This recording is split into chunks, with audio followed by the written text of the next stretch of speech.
Hello, welcome to the Courageous Self-Care podcast. I'm your host, Christina Marlette. On this show, we talk about self-care that moves the needle, and I'm talking about the energetic needle. If we're running on empty, we generally give from a place of resentment and bitterness, and those are just clues that we haven't been practicing enough self-care. So when we practice courageous self-care, what we're doing is filling up our reservoir, and in fact, our energy is overflowing when we get to that point. So that's what we're talking about on this podcast. The energy that comes from practicing self-care that needs you to step up and move through your fear.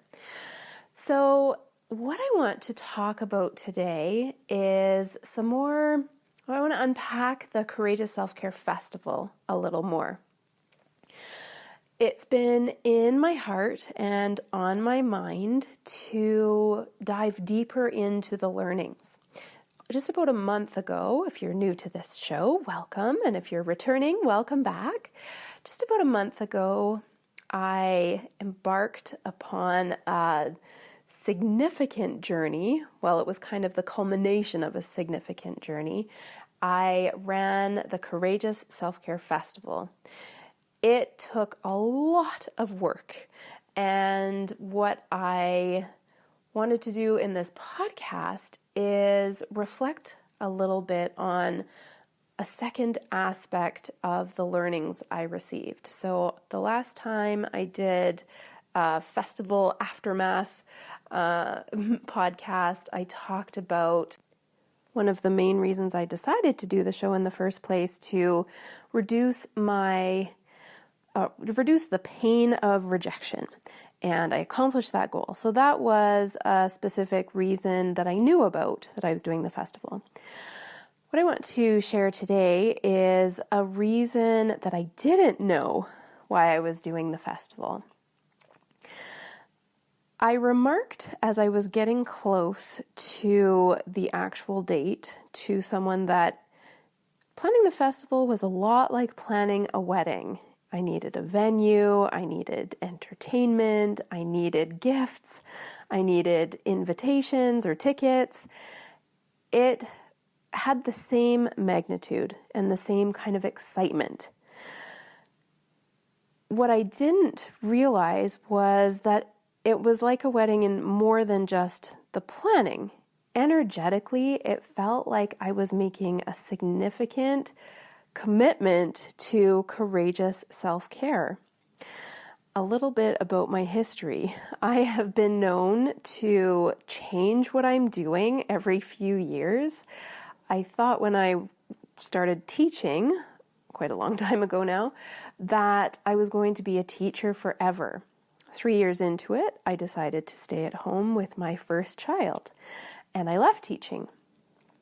Then I had a foray into a whole bunch of different home party type businesses, network marketing, and I worked really hard at making that lifestyle work for me until I did a lot of personal development and realized that it wasn't my final path.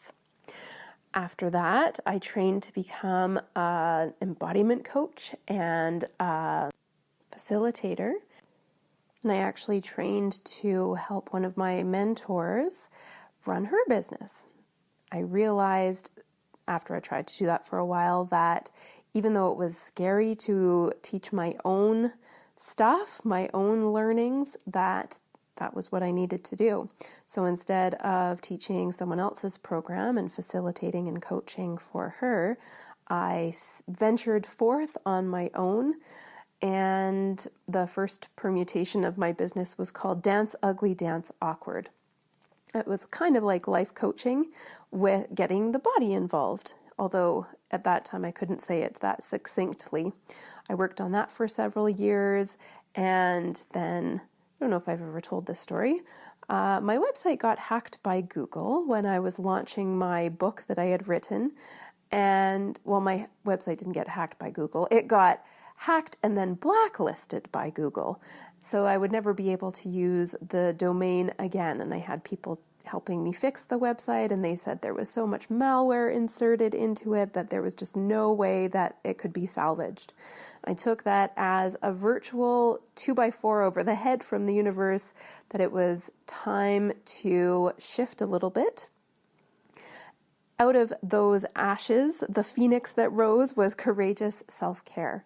So you can see from this history that I have changed what I have done every few years. In fact, I decided when I started Courageous Self-Care not to get business cards, because when I had started each of my other versions of what I was doing, I would start with the business cards and I would eventually change my mind on what I was doing, and then I would end up with all of these business cards that didn't reflect what I was doing anymore. So with Courageous Self-Care, I waited a full year to see if I was actually going to stick with it. And then I got myself business cards. I don't know if you can identify with this pattern, but for me, every time I landed in something new, and there's been a bunch of stuff I didn't even tell you about, but each time it felt like, okay, this is what I'm meant to be doing. This is it. I finally have clarity. Then I wrote an article about the winding path of clarity, because I realized that each time I think that I have landed and this is it and I'm going to spend the rest of my life doing it, that is not the case. I love change. So having this Courageous Self-Care Festival was kind of interesting, because it did feel like a commitment ceremony of sorts to this version of how I am conveying the information that I feel is important to share with the world. It felt like planning a wedding, and then when I had the festival, it felt like I was kind of getting married to Courageous Self-Care. Now, in my own marriage, I've been married for over 20 years now, so I know all about commitment. That part of my life in my marriage is, it's a given, it's for sure, I just know that I'm with my soulmate, and that is my entire life path in that respect. And my business and my professional life has been so much more changeable. So I'm saying that what I learned energetically was I am going to be with Courageous Self-Care for, I don't know if it's forever, but it feels like I'm definitely on the right path on that winding road of clarity. So what does this have to do with you?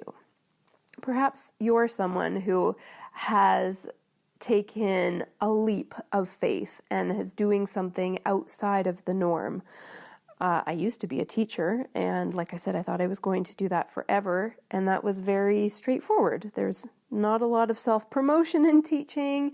There's not a lot of marketing involved, and in that way, it was a lot easier than what I'm doing now. There have been many times, in fact, where this path of entrepreneurship and kind of making up things as I go along in terms of how to deliver information and bring in income from it and feel fulfilled. There have been several occasions where I felt like throwing in the towel and going back to something more traditional, but my heart continues to propel me. My intuition continues to guide me in that this is the path I'm meant to be on. Even though it's the hardest thing I've ever done, along with having kids, it is challenging on an almost daily basis. The benefit of being committed to Courageous Self-Care, and the reason I chose it consciously in the first place, is that when I teach self-care, I also get to practice self-care. I feel accountable to you, and I am on the forefront of what it means to practice this kind of self-care that involves moving through fear. I want to pause here because there's something exciting that I want to share with you, and that is that this show is sponsored. This episode, this is the first in the Courageous Self-Care podcast. So what I want to do is play for you a message from our sponsor, Julie Hodge of Pro Aging Programs, and then I'll talk a little bit about it after it's done. Have a listen. She was tired, irritable, and overwhelmed, running on empty, dragging her body around each day only to collapse in bed. So she hit the reset button. Now she springs out of bed each day filled with energy. She's traded spending money on quick fixes for getting honest answers on how to actually live better. She inhales gratitude, enjoys physical activity, spends more quality time with her kids, and has reconnected to her relationships and herself. Visit proagingprograms.com to learn how you can too. I encourage you to visit proagingprogram.com. The link to that website is in the description of this episode. And you can also hear more from Julie. She's going to be featured as a guest expert on this show in our next episode. So you can hear more about her story of courage and what she does for self-care. She's really delightful. And so I encourage you to listen to that and also to check out proagingprogram.com. All right, back to what we were talking about. Well, what I was talking about. Being committed to something and the winding path of clarity. So, like I was saying, if you are in a non-traditional version of a profession or a career, it's really valuable to do something that's bigger than you ever imagined, because energetically it kind of seals the deal. Getting outside of that comfort zone, no matter what kind of profession you're in, is so valuable. And in fact, on another episode, I talked about how our comfort zone is actually more like a familiarity zone. We are familiar with the way that things are. We get into a pattern and a routine of doing things in a certain way, and then to break that up takes a huge amount of energy and embodied action. The benefit of getting outside of that familiarity zone into the unfamiliar is that amazing things happen. I never would have imagined when I set out to do the Courageous Self-Care Festival that this feeling of deep commitment and devotion would have emerged. It's been a side benefit that feels so comforting to me to know that I am on the right path. I'm getting strong signals and signs that I want to focus on courageous self-care even more than I've been doing, because the role that I'm playing in helping people, and women in particular, learn how to prioritize our own well-being, it feels exactly right. And I know there are people who need to learn and want to learn how to do that. So regardless of what kind of profession or career path you are in, the take-home message I would like to drive home is the importance of doing something bigger than you feel like you're capable of. It gets you outside of that familiarity zone, it stretches that comfort zone, and the benefits are unknown to you, but they will be even bigger than you could imagine. That is what I wanted to share with you today. I hope that it was helpful for you, and I want to leave you with this final thought. Just elaborate a little bit more on prioritizing our own well-being. When we have the courage to do that, because it does take courage, there is always that little voice in our heads that might be saying, but what will they think about me? Or these people need me? Or who am I if I am not taking care of others?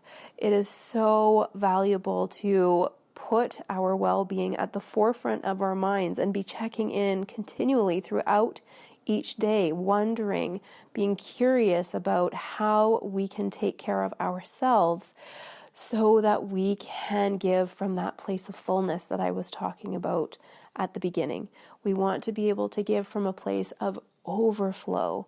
Then all of our giving, it has the energy of love and plenty and abundance rather than the energy of emptiness where we're giving because we're programmed to, or we feel like we have to be accepted or to prove that we're worthwhile and we deserve to be here. When we give with that kind of energy, it doesn't feel good to anyone. People can sense it. They can sense that bitterness and resentment. So there is nothing selfish about practicing courageous self-care. I want you to give yourself a pat on the back today for practicing this kind of courageous self-care by listening to the podcast. I invite you to listen again next time with our guest expert, Julie Hodge. And after that, I'm going to do one final episode about some other interesting things that have happened since the festival. Body signs I've been getting, signs from my body that I've been getting, and how I've gotten to play around with what it means to practice courageous self-care in my own life. So I look forward to connecting with you again next time. Thank you so much for listening. Bye-bye for now.